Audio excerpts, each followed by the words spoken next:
Hello everyone, welcome back to D Squared Stories, an audio fiction podcast bringing you short serialized weekly stories.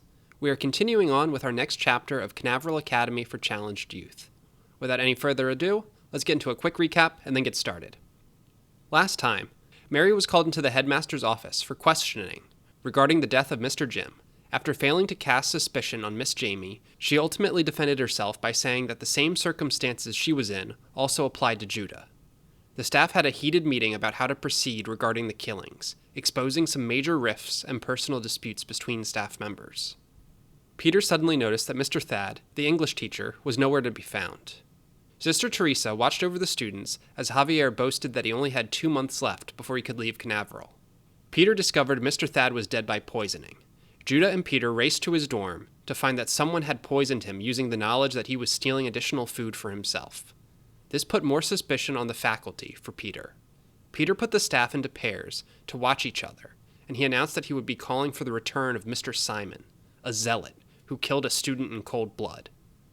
Mary and Judah had a secret meeting where he gave her this information in exchange for something else. Chapter 3. Remembrance Day. Awash on the shores of Normandy, a young 20-year-old Peter Stone lay, surrounded by fallen comrades bleeding out. He had successfully stormed the beach with his comrades, but his platoon was ambushed by some retreating German soldiers. Peter was only narrowly saved by a heroic soldier who pushed him to the ground on the first sounds of gunfire aimed in their direction. With only a few bullet holes in him, and each of them having missed his vital organs, all Peter needed to do was stop the bleeding and stay alive long enough for the other soldiers to find him among the dead. Another rough cough that seemed to go on for minutes and forced up more of Peter's own blood than he had ever seen before in his life made him lose a bit of hope. He stared up into the sky. He was so delirious that he could not even tell in this moment if the sky was clear or cloudy. All colors seemed to gray out in his vision. Nothing even seemed to be real to him anymore. He was a gifted athlete in school, and the schoolwork itself seemed more difficult by comparison. However, Peter adopted a mantra early in life that there was nothing he could not overcome with hard work. He graduated near the top of his class and was even considering college before his country got involved in the war. The platonic image of a true American young man, he felt almost destined to join the effort. As with everything else, he was sure his unbreakable determination and unstoppable will would carry him through to the other side. What had he been missing, he wondered to himself. How could someone as naturally talented and committed to success as him be there now, bleeding out at the hand of a cowardly German fleeing back towards his home country? He scoured his mind for answers, looking back upon each memory as it seemed to play out in front of him.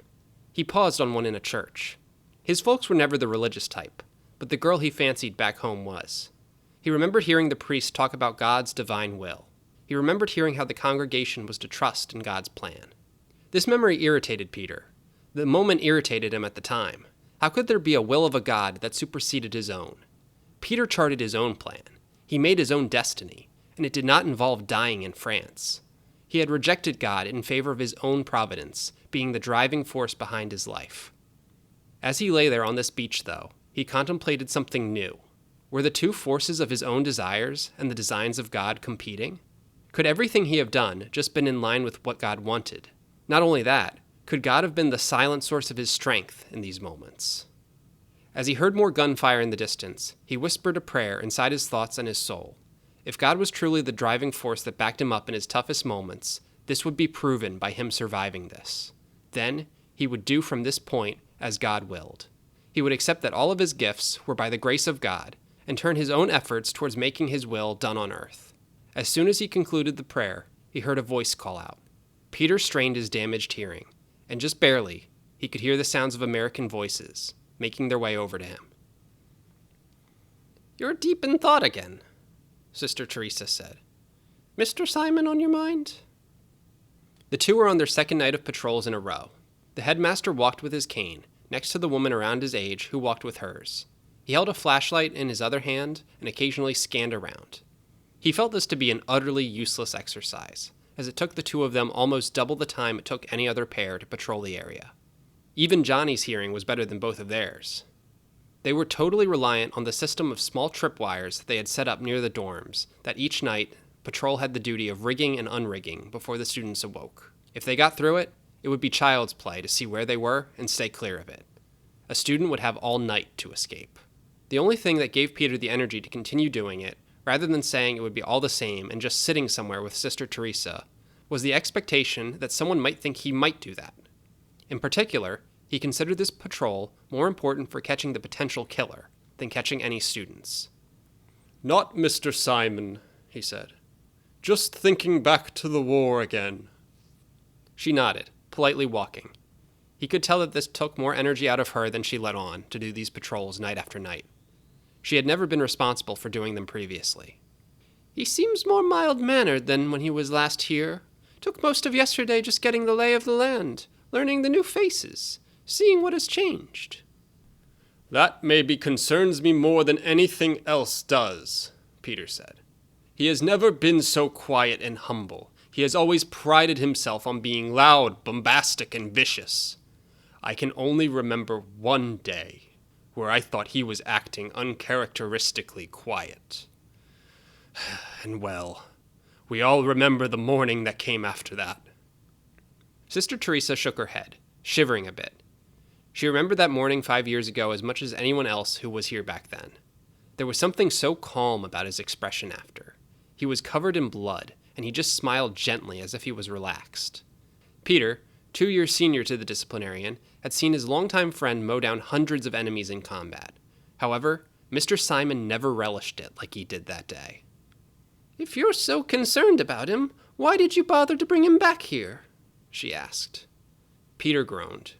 "You know that is a foolish question. Given the circumstances, there's no one else capable of helping us while keeping Canaveral open. I need him right now.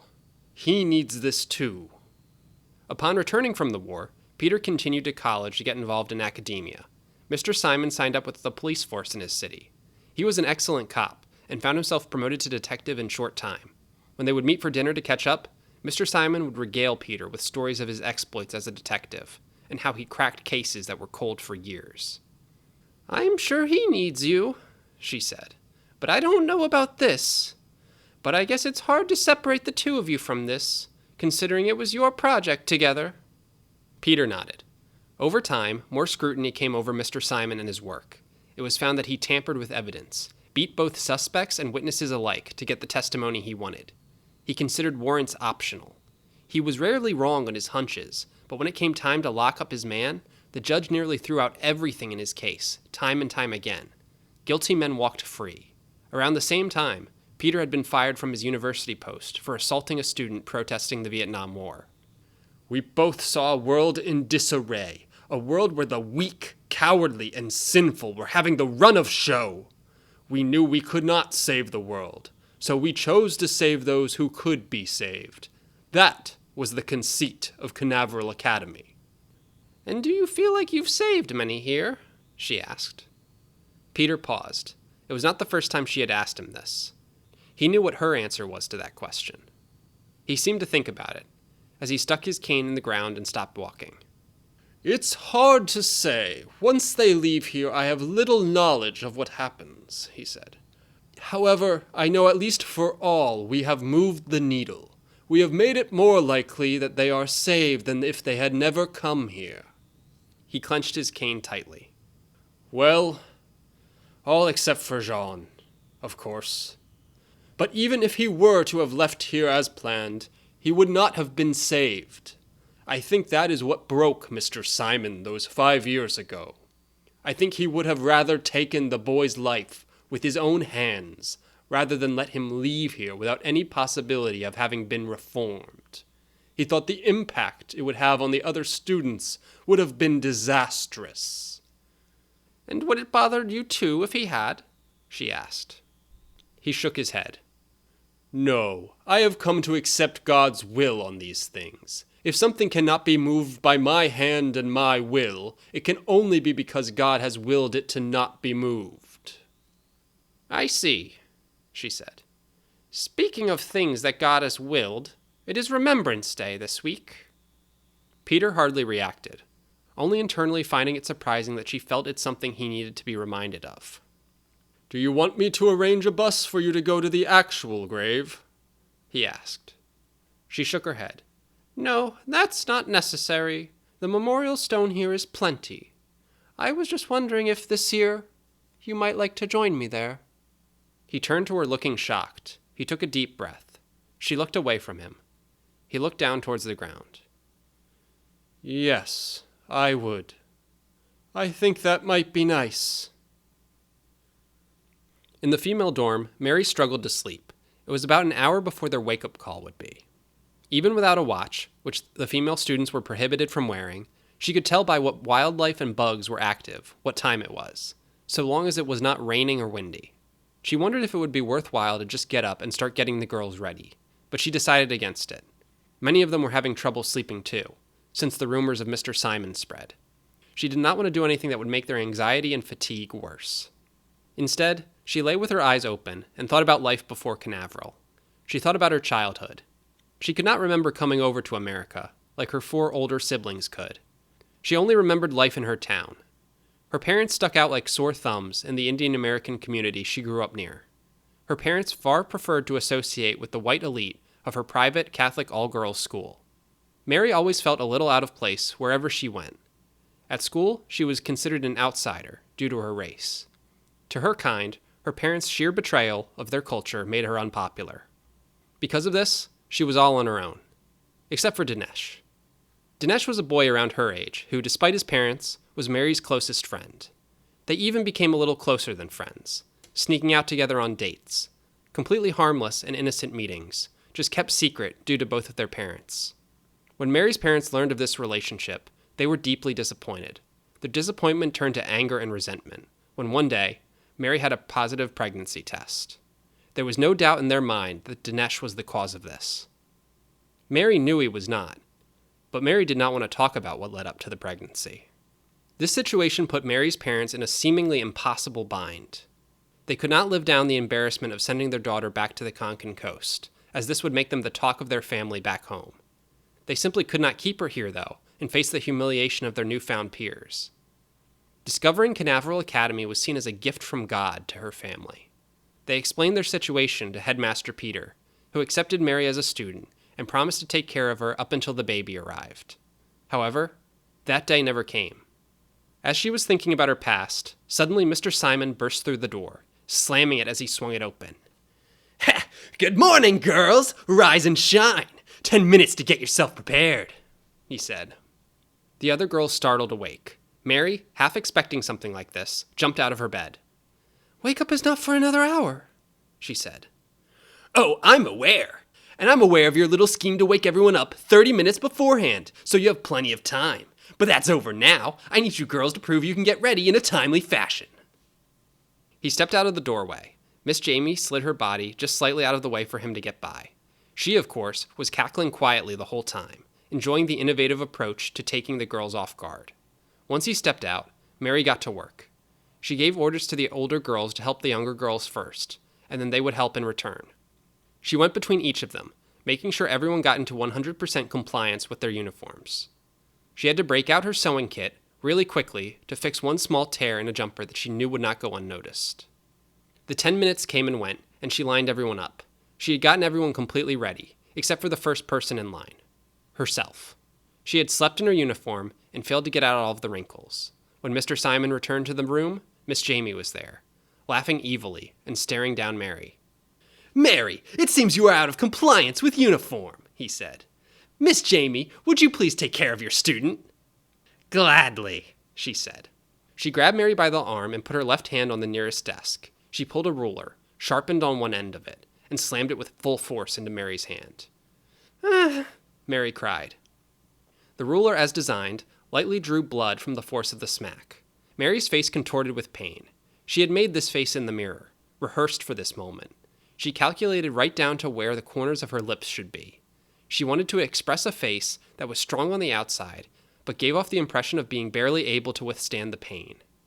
Miss Jayme smiled, relishing in the anguish she inflicted, but Mr. Simon put his hand to his head dismissively.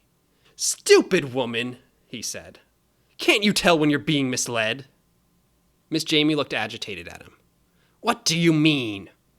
"You always slap her on this wrist, don't you?" he asked. "It's the quickest to grab, because they all line up this way, with their hands on the other side, facing the bed." Miss Jayme bit her lip.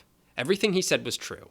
She also noticed how the girls, when lined up, almost seemed to conceal their right hands in their pockets. Most people are right-handed, he said, grabbing the ruler and moving Mary's hand. The pain will last longer if you hit their dominant hands, and they know that. He slammed the ruler into Mary's other hand with the dull side, and she winced. The pain she felt was less performative and more real on account of this hand being less numb than the other from being hit less frequently. She regained her composure, though. Mr. Simon cackled. He hit her again, this time drawing blood with a sharp side and inserting a splinter into her. This time, she did not recoil as much. He walked down the line, scoffing to himself, looking for any other violations to punish. However, as he did this, Mary plucked the splinter from her hand. On a nearby piece of paper, with her left hand, she wrote her full name in perfect cursive in blood. Mr. Simon turned to see this, and his eye twitched a little. Lefty, huh? He asked. They say most presidents are lefties. Most are arrogant, too, just like yourself. I bet you feel like a real smart bird for proving that to me. Mary stayed standing up straight, not looking at the short man with a scruffy beard and balding short hair. He was stout and had a lazy eye and crooked teeth. She simply responded, My apologies. That was not my intention. Student officers are supposed to write an apology letter for any violations they make themselves, no matter how minor. We are instructed to do this as soon as we receive a writing implement. I thought this was mine, given to me for the task. Miss Jayme fumed at her. Mr. Simon merely chuckled and got close to her face. He was only a little bit taller than Mary, and he stared at her with his lazy eye, but she never once did anything but look forward. Everything that Miss Jayme says about you is true, Miss Mary, he said. You're a clever one. Too clever for your own good. He swung the ruler towards the back of her neck as she exhaled. She fell forward, getting struck with the dull end. She lay on her hands and knees, clearly braced for another hit. Instead, Mr. Simon dropped down low, squatting as he whispered in her ear. Diaphragmatic breathing? He said. Very smart. Reduces the pain. But do you think you could still breathe if I did this? He pulled the ruler in front of her neck and pulled it backwards, cutting off her airflow. Mary gasped slightly, but calmed herself down as the other girls stared on in horror. Even Miss Jayme seemed a little taken aback by the sudden increase in aggression. Mary did little to squirm free, just sneaking in quiet breaths each moment he readjusted his grip. After a while, he kicked her back down to the floor and stood on her. I see, he said. You think I won't kill you. You dull the pain. You do whatever it takes to get through, just so you can make it out on the other end, because you reassure yourself that I can't kill you. Huh? Is that right? He pressed his foot heavily into her back, in sync with another deep breath. It was less effective in dulling the pain, as her breathing was now more erratic. She wasted no time, though, responding through her heaving. Murder is a sin, Mr. Simon, she said. I am sure you would never do such a thing.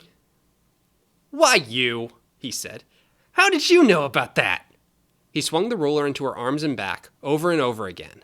He knew that despite her tolerance to the pain, that some of this must have seriously hurt. Despite this, she did not cry out for help. She did not despair. He looked down in frustration at her. Stop wasting your time, Miss Jayme said. Nothing breaks her spirit. I've tried it all whenever I've gotten the chance. He stepped off of her. Mary slowly pushed up and rose back to her legs, staggering only a bit. She stood up straight and in line as if nothing had happened, as blood dripped from her hands. Mr. Simon paced around her, looking her up and down. He looked back towards the single-file line of girls behind her. None of them had moved an inch, and while some of the newer girls showed signs of fear and sadness, the others stood solemnly, unflinchingly so. He nodded his head and stroked his scruff.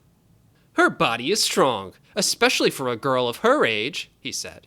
However, she has a filthy kinship with these other miscreants. That is the key. She will be hurt more by any pain inflicted on them than herself. He walked with ruler in hand towards the other girls. Mary made an effort not to show any emotion, as did her older girls, well coached by her. As he approached them, the door to the outside opened, and through the doorway, Headmaster Peter entered. Pardon me, he said. We were just finishing up our patrols and heard some commotion in here. It's still a good half hour before wake-up. Mr. Simon stared with a wide smile at the headmaster. Peter did not return the smile, instead looking at the disciplinarian with the most disapproval he could muster professionally. We must keep everyone on their toes if I'm to catch this killer, he said. Your rigidity can be your own undoing sometimes, Pete. Peter continued staring coldly. In these hallowed halls, I am known either as Headmaster Peter or Mr. Peter, my dear friend. I realize it has been some time, but you must return to decorum and set a good example for the students." Peter's eyes finished adjusting from the darkness of outside, and he got a good look at Mary and saw her hands bleeding. "And to what end does assaulting my female student officer serve in your investigation?" He looked towards him again for an answer. Mr. Simon just shrugged. "Appropriate punishment was dealt." "Interesting," he said. "Miss Jayme, since you were overseeing this as well, could you let me know when we upgraded uniform violation reprimands to more than a slap on the hand and an apology letter?" She stomped her foot in rage. "This is what I was telling you about. He is always soft on her. Miss Mary can do no wrong in the headmaster's eyes." "Indeed," Mr. Simon said. "In fact, I think this blind spot of yours, old chap, has been exactly what's been keeping you from finding your killer. You can't see her in front of your own nose." Peter let out a huff and just shook his head dismissively. "Certainly. Can you explain to me how a student such as Miss Mary was privy to the delivery, scheduling, and pilfering of the food deliveries that Mr. Thad was so gratuitously murdered for?" "You sound like a filthy defense attorney." Peter rolled his eyes. "As I thought. Mr. Simon, please lead the girls out to assembly with Miss Jayme. Mary, you wash up. And Sister Teresa, you stay for a moment with her until she can be assembled, and then we are both overdue for some sleep." Mr. Simon and Miss Jayme begrudgingly led the girls out to in front of the crucifix and in front of the unoccupied cage. The headmaster went over to Mr. Phillip to wake the boys for an earlier assembly. After a much less eventful morning in the male dorms, they were let out by Judah around the same time Sister Teresa and Mary emerged. Everyone got lined up. In the dim glow of the lamps, Judah could tell that Mary's hands were bleeding. He stared angrily towards Mr. Simon, connecting him near immediately to the incident and the adjusted wake-up time. The headmaster went up to the podium and spoke. "Students of Canaveral Academy, Mr. Phillip will be leading you through this morning's assembly and prayer. But before we begin, I just want to say a very happy birthday to I should say, Mr. David." The students all politely clapped for their peer, who had been at the academy for almost 3 years at this point. A couple of the boys got a little rowdy and pushed him around. The headmaster cleared his throat and slammed the podium, but otherwise did not scold the small break in decorum. "As most of you know, Canaveral Academy students are discharged the evening of their 18th birthday. This is not just a legal requirement, as some might think. This is the conclusion of our mission here at Canaveral, to send men and women out into the world as fully shaped Christians. We no longer have control over your conduct, and while we may never see each other again in this world, we hope to all be reunited in heaven. Mr. David, please come with me to file your final paperwork." They continued clapping as the young David walked off with the headmaster and Sister Teresa towards his office. Mr. Phillip led the assembly as usual in morning prayer and all the minor announcements that the school had, particularly those around the new and ever-changing schedules with the partner system and loss of 2 members of staff. As they dismissed the students into their classes, Judah went off towards the gym for his morning exercise, but Mr. Simon grabbed him by the shoulder. "Where are you going, Squirt?" he asked. Mr. Phillip sighed with frustration and went over to him. "Master Judah has been permitted to exercise during his first period and make up his coursework later. This is a directive straight from the headmaster." Mr. Simon scowled. "Well, I do not like this directive. It impedes my mission to uncover the killer if there are too many people in too many different spots. Are you trying to impede my investigation, Mr. Phillip? Sounds very suspicious." Mr. Phillip groaned. "Of course not, Mr. Simon. However, you should know I am one of very few people whose alibi is accounted for throughout every second that someone could have possibly killed Mr. Jim. I have been cleared." "Interesting how that works, right?" he asked. "You couldn't have been the killer of Mr. Jim, and Judah couldn't have been the killer of... It would be such a perfect crime for the two of you to collaborate on." "This is ridiculous," Judah said. Some of the boys watching in the distance snickered amongst themselves, amazed as they watched their student officer finally push to the point of directly challenging staff. Mr. Phillip seemed to stop for a moment, as if ready to scold Judah, but shook his head and thought better of it. "I agree. I want to say that Master Judah should show respect to staff, but it makes it difficult if they act in a way that makes them less than respectable." Mr. Simon scoffed. Well, well, how rude! Nonetheless, this is directly within my jurisdiction. We will discuss with the headmaster after he has had time to rest, if Judah may resume his regular routine. For now, he goes to class. Mr. Phillip and Judah just silently complied. The attendant started to lead Judah and the other students towards their first class. A couple of boys went to pat Judah on the back and mess around with him over his suddenly discovered rebellious side. Francis quickly got between them and Judah and pushed the student officer down and away from them and dragged them off. Javier went back to help Judah back up to his feet and gave him a thumbs up as they kept walking. A few days came and went. This greatly relieved tension among the staff as they managed to have close to a week now since anyone had ended up murdered. Mr. Simon remained no less relentless as he upended parts of the schedule, gave no one any sense of certainty towards what the next day would bring. However, despite all of his erratic behavior and shake-ups, he seemed to be showing less and less promise towards his end goal. One day, right before assembly, he and Miss Jayme stormed up to the line of students. Miss Andrea followed behind, seeming distressed. He held the ruler in his hand and struck Mary over the head without warning. "Murderer!" he yelled. Mr. Phillip and Mr. Bart, both frustrated, ran over. Mr. Simon tried to hold on to the ruler, but was overpowered by the muscular Mr. Bart and had it yanked from him. "What the Mr. Phillip stuttered. "What on earth do you think you're doing?" "Punishing this murderer." Mr. Bart grabbed him by the shoulder and shook him. "Now you better have some good proof to back that up, because I really don't take kindly to people who falsely accuse others of murder." Mr. Simon yanked his hand off his shoulder. "I found the records in the nurses' department. They confirm what Miss Jayme said. There's been a cover-up. This girl aborted her own baby, and it was written up as a miscarriage." "It wasn't written up as anything," Miss Andrea said. "The girl miscarried."